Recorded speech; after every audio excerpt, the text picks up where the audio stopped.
Good morning Mansi. और अच्छे संकेत आ रहे हैं। अगर आप कल 3:30 बजे भारतीय बाजार पर नजर डालें तो उस समय जिस तरह के डाउ फ्यूचर्स के संकेत थे और बाकी ग्लोबल मार्केट से संकेत थे, लगभग वैसे ही एक्शन रहा, बल्कि उससे थोड़ा अच्छा ही एक्शन आपको देखने को मिला।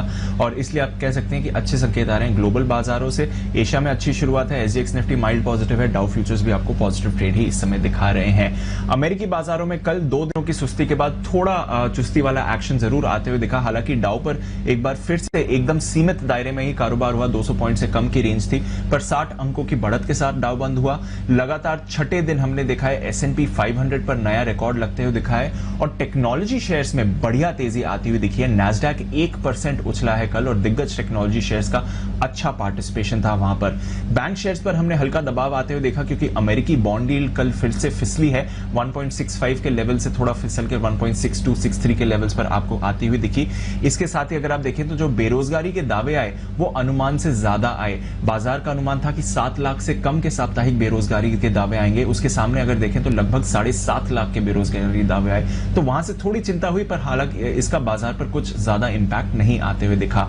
यूरोप जहां पर हम देख रहे हैं कि लगातार कई दिनों से बढ़िया एक्शन है, कल भी तेजी में ही रहे, आधे से 1% तक की तेजी आपको यूरोप के बाजारों में आती हुई दिखी।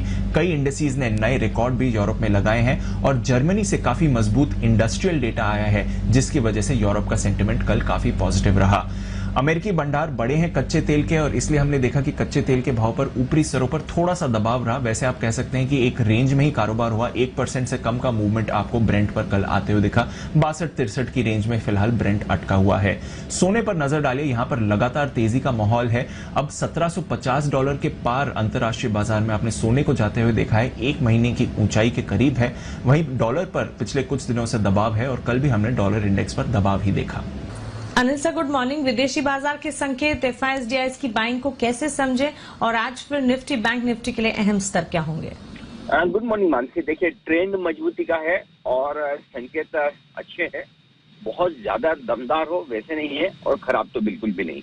तो इन सब के बीच में पिछले 2-3 सेशन से जो बाजार में रिकवरी और तेजी का माहौल बना है वो जारी रहना चाहिए। क्योंकि हफ्ते का आखिरी दिन है तो थोड़ी बहुत सेकंड हाफ में वॉलिटिलिटी हो सकती है, लेकिन पहला हाफ और शुरुआती पहला घंटा 1.5 घंटा तो मजबूती का रहना चाहिए। बाजार में इस तरह के संकेत मिल रहे हैं। FIS की खरीदारी के आंकड़े हैं लेकिन बहुत मजबूती वाले नहीं, लेकिन साथ में घरेलू फंड खरीदारी के मूड में आ रहे हैं। लगातार 5वां दिन उनका खरीदारी का आंकड़ा है, तो मुझे लगता है कि ये काफी है बाजार को ऊपर रखने के लिए।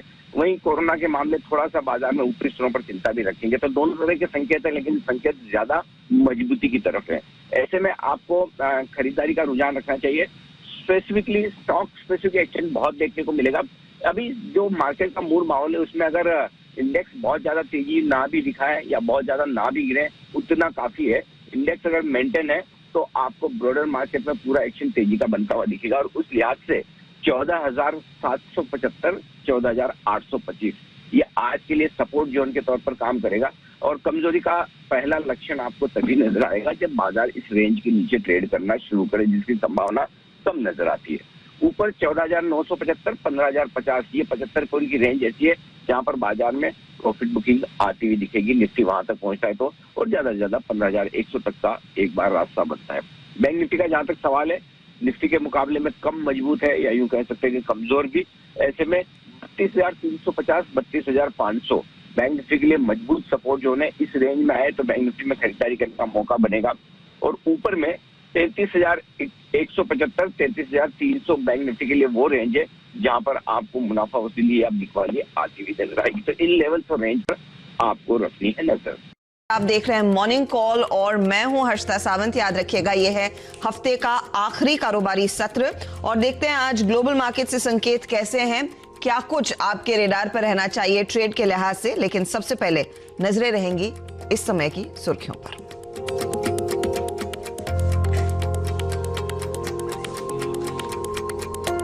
विदेशी बाजारों से बेहतर संकेत, S&P 500 ने फिर बनाया नया शिखर। टेक शेयरों में जोश थे, 1% चढ़ा नैस्डैक। आज डाउ फ्यूचर्स भी 75 पॉइंट ऊपर। एशिया में निक्केई की मजबूत शुरुआत, SGX निफ्टी में बढ़त पर कारोबार। यूएस बॉन्ड यील्ड और डॉलर इंडेक्स में नरमी से सोने की चमक बढ़ी, 1 महीने की ऊंचाई पर कॉमेक्स। सोने का दाम $1750 के पार निकला। और दूरसंचार विभाग ने वीडियोकॉन के एजीआर बकाये की जिम्मेदारी भारती एयरटेल पर डाली।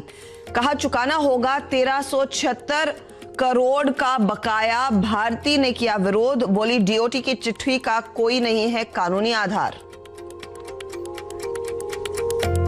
और मैक्रोटेक डेवलपर्स के आईपीओ को मिला सुस्त रिस्पांस, अब तक सिर्फ 35% भरा इशू। आज है आईपीओ का आखिरी दिन। 483 से 486 रुपए है प्राइस बैंड।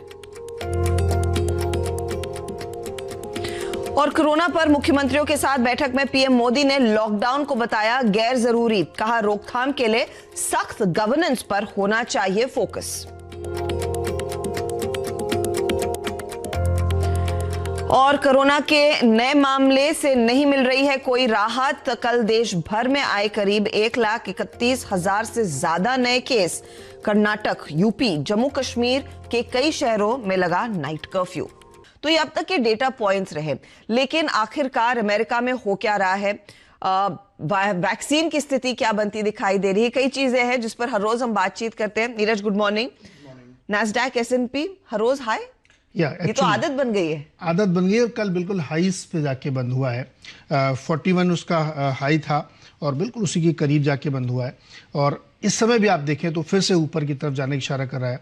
तो फ्यूचर्स जो इंडिकेट कर रहे हैं, फंडामेंटल रीजंस हैं वहाँ पे।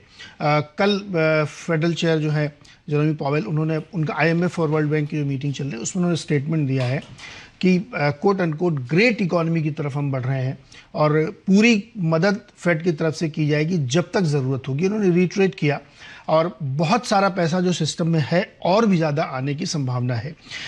आपको याद होगा 2 दिन पहले जब फेड की जो पिछली मीटिंग के मिनट्स आए थे तो उसको लोगों ने अलग इंटरप्रिटेशन किया था, जब उन्होंने कहा था कि हम पेशेंटली देखेंगे कि किस तरीके से इन्फ्लेशन ऊपर जा रहा है। तो कुछ लोगों ने सोचा कि इन्फ्लेशन बढ़ेगा और शायद बाद में थिंकिंग बदले, लेकिन ऐसा है नहीं।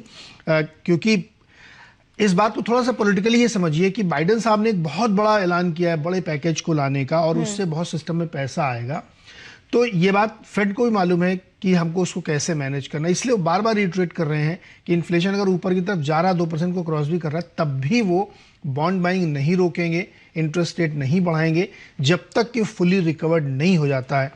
ये बहुत स्टेटमेंट आज जो उन्होंने दिया है इंटरनेशनल फोरम में वो इंटरेस्टिंग है। इसीलिए लगातार आप देखिए S&P जो ब्रॉडर इंडेक्स है वहाँ हाईज पे हाई बन रहे हैं। नैस्डैक में लगातार अगेन बाइंग शुरू हो गई है और डाउ तो ऑलरेडी हाईज की तरफ चल ही रहा है। तो तीनों इंडाइसेस ये इंडिकेट कर रहे हैं कि बहुत तेजी। अब आप कहेंगे कि बड़े नंबर्स क्यों नहीं दिखाई पड़ रहे हैं जो रोज दिखते। बड़े नंबर्स इसलिए नहीं दिखाई पड़ रहे हैं आपको क्योंकि रिजल्ट सीजन है वहाँ पे। तो कंपनी स्पेसिफिक आदमी का अप्रोच है इस समय, इसलिए आपको ब्रॉडर इंडेक्स वहाँ पे बहुत बड़ी तेजी नहीं दिख रहे हैं। लेकिन जो छोटे इंडेक्स हैं, जो वहाँ पे जो स्मॉल और मिड कैप है, उसमें ज़बरदस्त तेजी है और IPOs खूब आ रहे हैं जिसके जरिए लोग पैसे जुटा रहे हैं। तो कहने का नेट सेल मतलब ये है कि अच्छी खासी तेजी वहाँ पे चल रही है। फंडामेंटल सपोर्ट कर रहे हैं, ट्रेड सेटअप सपोर्ट कर रहा है क्योंकि बॉन्ड यील्ड आपकी बहुत शार्प नीचे आई, 2 हफ्ते के निचले स्तर पर पहुंच गई है और क्रूड भी नीचे आ गया है, डॉलर वीक हुआ है। तो ये सारे जो पैरामीटर्स हैं वो ये इस ओर इशारा कर रहे हैं कि मार्केट में बहुत तेजी है। अमेरिका में गलतफहमी बिल्कुल नहीं होनी चाहिए।